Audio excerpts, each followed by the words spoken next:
Hãy đến đây anh đeo chiếc nhẫn đính hôn kết bằng cỏ mềm quán dài, xin được xem như lời hò hẹn tiếng giao thề.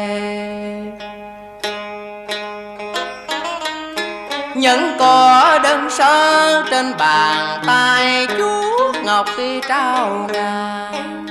Em vẫn hiểu câu vật khinh tình trong nhẫn có cơ hàng mà để biết bao nhiêu.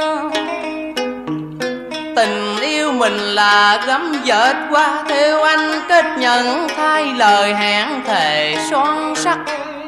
Ôi 10 ngón tay ngà trớ trọi lẻ loi, chiếc nhẫn đơn sơ mà tình yêu ngời sáng.